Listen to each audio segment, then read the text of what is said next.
খৈৰাবাৰীত মানি golf খেলৰ প্ৰশিক্ষণ আৰু নিৰ্বাচনী প্ৰক্ৰিয়া আৰম্ভ। ওদালগুৰি জিলাৰ খৈৰাবাৰীত এটি মিনি গল্ফ খেলৰ কৰ্মশালা আৰু আগন্তুক হ'বলগীয়া ৰাষ্ট্ৰীয় মিনি গল্ফ টুৰ্ণামেণ্টৰ বাবে খেলুৱৈ নিৰ্বাচনী শিবিৰ আয়োজন কৰিছে। আজি ওদালগুৰি জিলাৰ খৈৰাবাৰীত মনোৰাম বড়োৰ নেতৃত্বত আয়োজন কৰা প্ৰশিক্ষণ শিবিৰত দুই প্ৰশিক্ষক ঋত্বিক শৰ্মা আৰু মিৰাজ আলীয়ে আনুষ্ঠানিকভাৱে প্ৰশিক্ষণ আগবঢ়ায়। ওদালগুৰি, তামুলপুৰ, বাক্সা, চিৰাং, কোকৰাঝাৰ উপৰিও শোণিতপুৰ জিলাৰ যুৱ খেলুৱৈয়ে অংশগ্ৰহণ কৰে। প্ৰায় ৮৫গৰাকী খেলুৱৈৰ নাম পঞ্জীয়ন কৰে। কোনো লোকে এই খেল শিকিবলৈ ইচ্ছা কৰিলে 6001395826ত যোগাযোগ কৰিব পাৰিব। অনুষ্ঠানত সদৌ মিনি গল্ফ সমিতিৰ সম্পাদক সুব্ৰত কৌৰ উপস্থিত থাকে।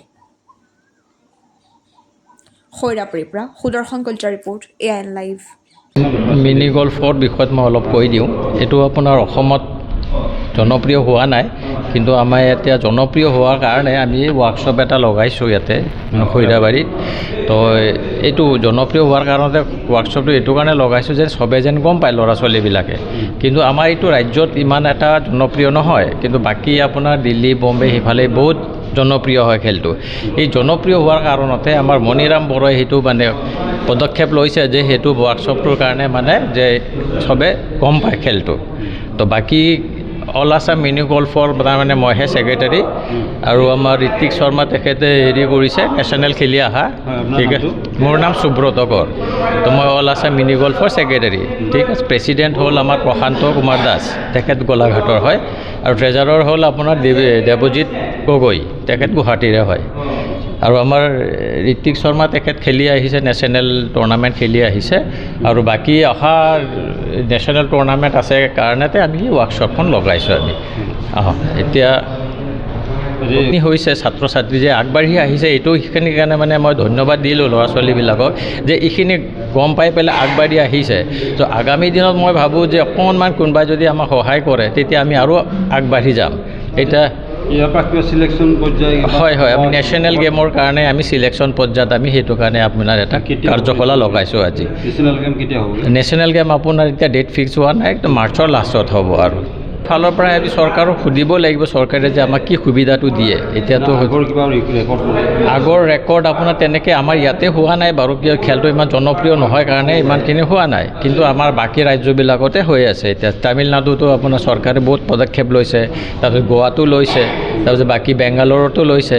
আমাৰ ইয়াতে ৰাজ্যতে তাৰমানে সিহঁতে আমি চেষ্টা কৰি আছোঁ যেন এইটো মানে জনপ্ৰিয় কৰিবৰ কাৰণে। মই মিনি গল্ফটো আমাৰ ওদালগুৰিৰ খৈৰাবাৰী এৰিয়াত অৰ্গেনাইজ কৰিছোঁ নেশ্যনেল চেম্পিয়নশ্বিপৰ কাৰণে, আৰু প্লাছ বেছিক ট্ৰেইনিং দিবৰ কাৰণে। আৰু তাতে আমাৰ ল'ৰা ছোৱালী কোকৰাঝাৰৰ পৰা আহিছে, চিৰাঙৰ পৰা আহিছে, বাক্সাৰ পৰা আহিছে, তামুলপুৰৰ আহিছে, আৰু গোটেই BTCৰ 5টা জিলাৰ বাহিৰৰে, তাৰ বাহিৰত শোণিতপুৰ ডিষ্ট্ৰিক্টৰ পৰা আহিছে কেইজনমান, আৰু আমাৰ টোটেল 85 মান হৈছে চিলেকশ্যনত। কেনেকুৱা আগ্ৰহতে ভাবিছে শিকাৰ কাৰণে? আগ্ৰহ আছে নে তেওঁলোক? যথেষ্ট ল'ৰা ছোৱালী পঢ়া কলেজত পঢ়ি আছে। হয়, তেওঁলোকে বহুত মন দি কিনে আহিছে, ল'ৰাকেইটা খেলিবৰ কাৰণে বহুত ইচ্ছা হৈ আছে।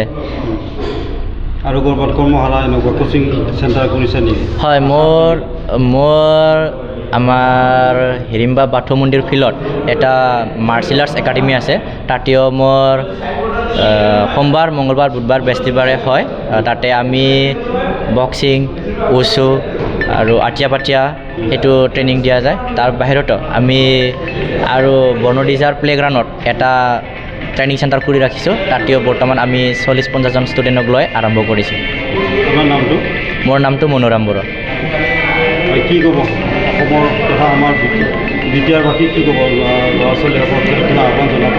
মই সেইটোৱে ক'ব বিচাৰিছোঁ, পঢ়াৰ লগে লগে আৰু আমাৰ এই মিনি গল্ফত আহিবৰ কাৰণে চবকে মষ্ট ৱেলকাম কৰিছোঁ মই আমাৰ লগত। আৰু যদি কোনোবা খেলিব বিচাৰে মোৰ লগত যোগাযোগ কৰি কেনে আহিব পাৰে। মোৰ ফোন নাম্বাৰটো হ'ল 6001395826। নমস্কাৰ, মোৰ নাম ঋত্বিক কুমাৰ শৰ্মা। মই যোৱা বছৰ মিনি গল্ফৰ নেশ্যনেল টুৰ্ণামেণ্ট অংশগ্ৰহণ কৰি আহিছোঁ, যিটো মহাৰাষ্ট্ৰত হৈছিল। তাতে আমি অসমৰ হৈ মেডেল তুলিবলৈ সক্ষম হ'লোঁ। আৰু আজি খৈৰাবাৰীত যি প্ৰশিক্ষণৰ কাৰণে আমাক মতা হৈছে তাৰ কাৰণে প্ৰশিক্ষণ দিবলৈ পাই ল'ৰা ছোৱালীসকলক মই যথেষ্ট আনন্দিত। তেওঁলোকৰ উৎসাহ দেখি মোৰ ভাল লাগিছে। মই যাতে আশা কৰোঁ তেওঁলোকে এইবাৰ নেশ্যনেল গেমছত পদক বুটলিবলৈ সক্ষম হয় আৰু অসমৰ নাম যাতে উজ্বলাবলৈ সক্ষম হয়। ধন্যবাদ। মিনি গল্ফ খেলুৱৈ সুদক্ষ হ'বৰ কাৰণে পাকৈত হ'বৰ কাৰণে কিমান বছৰ লাগিব? সেয়া তেওঁলোকৰ প্ৰশিক্ষণৰ ওপৰত কথা। তেওঁলোকে যদি মনৰ পৰা দিন ৰাতি একাকাৰ কৰি যদি প্ৰশিক্ষণ কৰে তেওঁ সুদক্ষ হ'বলৈ একদম অতি কম সময়ৰ ভিতৰতে। আপোনাৰ ক্ষেত্ৰত যিহেতু নেশ্যনেলিষ্ট এটা প্লেয়াৰ হিচাপে গঢ়ি উঠে আপোনাৰ কিমান বছৰ লাগিছে? মই সঁচা কথা ক'বলৈ গ'লে মোৰ বহুত বছৰ মোৰ মানে প্ৰশিক্ষণ হোৱা নাই। মই আপোনাৰ 1.5 বছৰমানত প্ৰশিক্ষণ কৰাৰ পিছতে মই নেশ্যনেলত অংশগ্ৰহণ কৰিবলৈ সক্ষম হৈছিলোঁ। তো সেয়াই ক'ম, যিসকল উঠি অহা খেলুৱৈ আছে তেওঁলোকে মনৰ পৰা দিন ৰাতি একাকাৰ কৰি যদি কষ্ট কৰে তেওঁলোকেও এজন ভাল খেলুৱৈ হ'বলৈ সক্ষম হ'ব। ধন্যবাদ। যিকোনো খবৰ আৰু বিজ্ঞাপনৰ বাবে যোগাযোগ কৰক 7896121996।